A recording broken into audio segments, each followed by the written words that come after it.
दोस्तों, बाज कभी भी तितलियों के साथ नहीं उड़ता। यह बात तो आप शायद जानते ही होंगे, लेकिन क्या आप इसके पीछे का रहस्य जानते हैं कि इसके पीछे की कहानी में कितनी शक्ति है।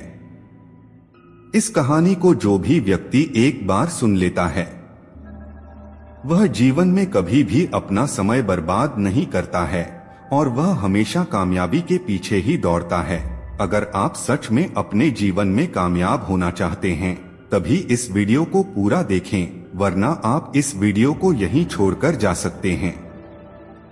क्योंकि आधा अधूरा ज्ञान एक जहर के समान होता है, तो आपसे अनुरोध है कि इस कहानी को अधूरा न छोड़े, लास्ट तक जरूर सुने। दोस्तों, हम अपने जीवन में कामयाब तो होना चाहते हैं, लेकिन हम अपने ही आसपास के कुछ ऐसी चीजों में फंस जाते हैं जिसकी वजह से हम कभी भी कामयाब नहीं हो पाते, या फिर हम यह कह सकते हैं कि हमें यह कामयाब ही नहीं होने देते। लेकिन दोस्तों, अगर आप सच में कामयाब होना चाहते हैं, तो आप एक बात को हमेशा गांठ बांध लीजिए कि बाज कभी भी तितलियों के साथ नहीं उड़ता है। दोस्तों, आपने एक वाक्य तो सुना ही होगा कि अगर बाज की तरह उड़ना है तो आपको तितलियों का साथ छोड़ना होगा। दोस्तों, इसके पीछे की कहानी बहुत ही रोमांचक है, जिसे सुनने के बाद आप कामयाबी की ओर आगे बढ़ सकते हैं। दोस्तों, यह कहानी है एक बाज और एक तितली की।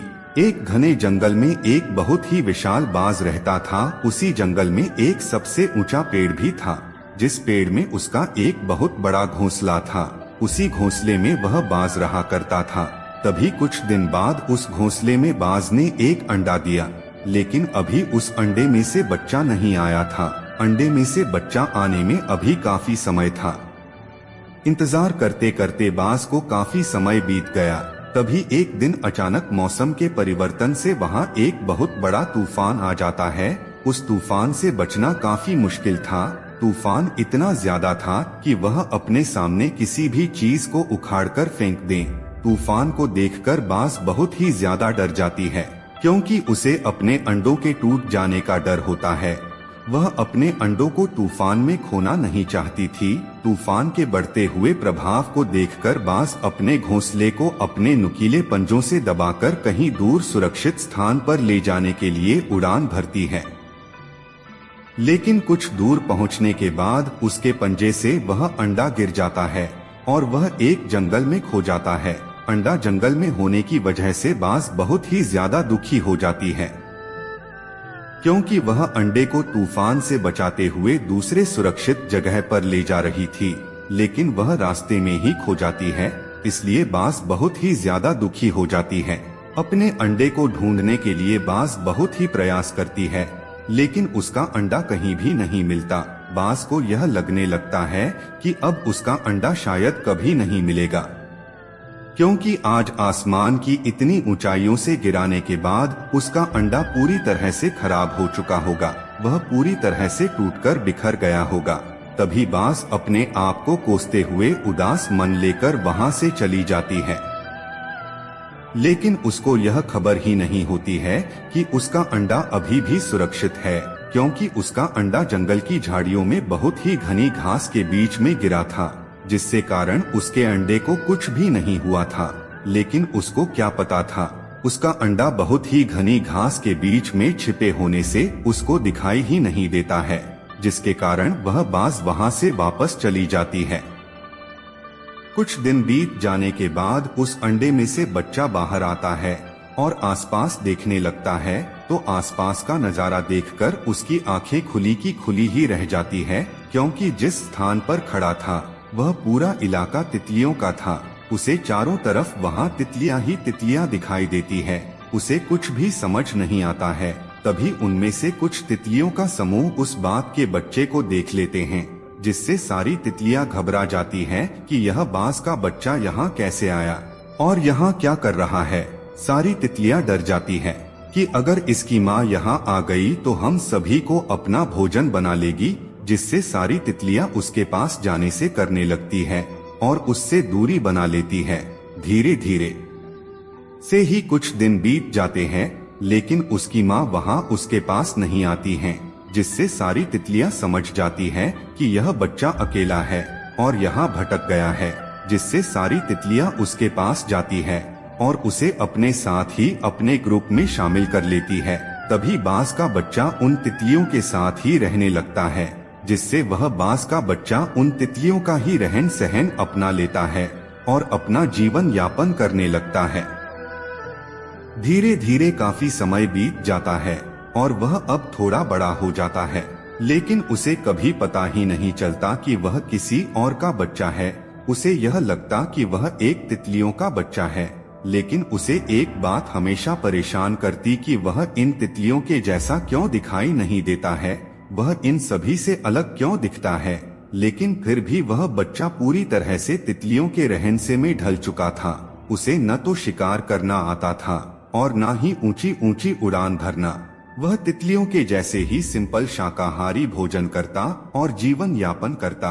वह तितलियों के समान ही दूसरे पक्षियों से बहुत ज्यादा डरता था कि कहीं कोई उसका शिकार न कर ले, लेकिन उसे अपनी शक्ति का अंदाजा ही नहीं था कि वह किसका बच्चा है और वह क्या कर सकता है। वह तितलियों की वेशभूषा पर ही ढल चुका था। तभी एक दिन उसकी माँ अपने शिकार का पीछा करते करते उसी जंगल में पहुंच जाती है। उसे देखकर सभी तितलियां इधर उधर भागने लगती है। सभी तितलियों को भागते हुए देखकर उस बाज का बच्चा भी डर से भागने लगता है और डर से छिप जाता है।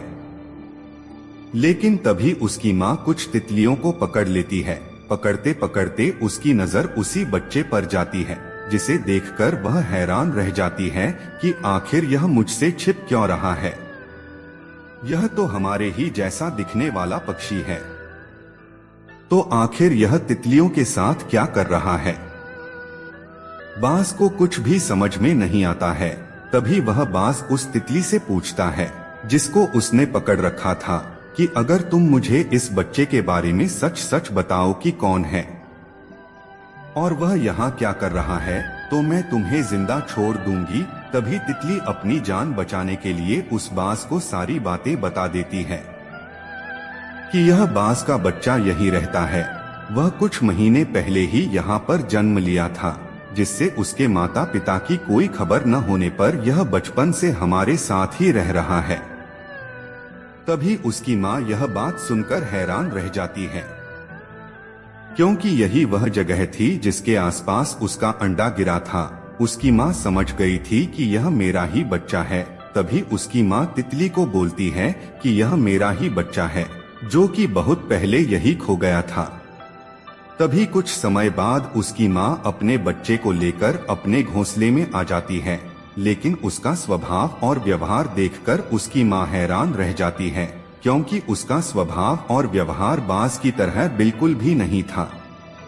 वह उन तितलियों के साथ रहकर उनके ही जैसा व्यवहार कर रहा था। उसे यह ज्ञात ही नहीं थी कि वह सभी पक्षियों का राजा है, क्योंकि न तो उसे शिकार करना आता था और न ही ऊंची उड़ान भरना। वह डरपोक पक्षी बन चुका था। इस स्थिति में वह कैसे कहलाएगा कि वह सभी पक्षियों का राजा है। उसकी माँ बहुत ही चिंता में पड़ जाती है। तभी उसकी माँ उसके इस स्थिति को देखकर उसे बदलना चाहती थी। तभी उसकी माँ उसे शिकार करना और ऊंची ऊंची उड़ान भरना सिखाती है।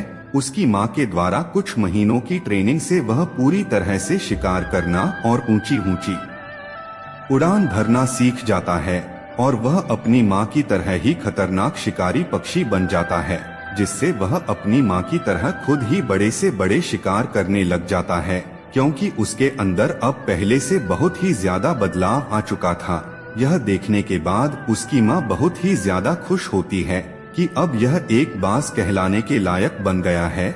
वह शिकार कर सकता है, ऊंची ऊंची उड़ान भर सकता है। वह अपनी माँ से भी ज्यादा और खतरनाक शिकार कर सकता है। अब वह अपना जीवन यापन बिना किसी डर के कर सकेगा और वह माँ और बाज अपना जीवन बिताते हैं। तो दोस्तों, इस कहानी का तात्पर्य यही है कि जब तक आप तितलियों का साथ नहीं छोड़ेंगे, तब तक आप अपनी योग्यता नहीं समझ पाएंगे।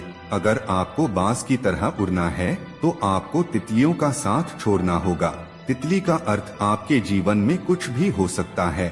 आपके आसपास के ऐसे दोस्त या फिर ऐसे रिश्तेदार जो आपको किसी भी तरह से एक सफल व्यक्ति बनने से रोक रहे हो, या फिर आपको आपकी योग्यता को समझने में बाधा उत्पन्न कर रहे हो, तो आपको ऐसे दोस्त और रिश्तेदारों से दूर ही रहना चाहिए। या फिर इसके अलावा आप अगर लड़का या लड़की के पीछे ज्यादा भागते हैं तो फिर वह भी एक तितली के समान ही है, क्योंकि एक तितली कभी भी एक फूल में नहीं बैठती, वह हमेशा पहले से एक बेहतर फूल की तलाश में रहती है। इसलिए आपको भी इन सभी चीजों का त्याग करना होगा और ज्यादा से ज्यादा खुद को बेहतर बनाने में टाइम देना होगा, तभी आप एक सफल व्यक्ति बन सकते हैं। क्योंकि बांस कभी भी तितलियों के साथ उड़ने के लिए नहीं बना होता। अगर आपको भी बांस की तरह उड़ना है तो आपको तितलियों का साथ तो छोड़ना ही होगा, तभी आप एक सफल व्यक्ति बन सकते हैं और अपने सपनों को साकार कर सकते हैं। तो दोस्तों, आशा करता हूं कि आपको ये कहानी पसंद आई होगी और आपको कुछ नया सीखने को मिला होगा। मिला हो तो चैनल को सब्सक्राइब जरूर करें। धन्यवाद।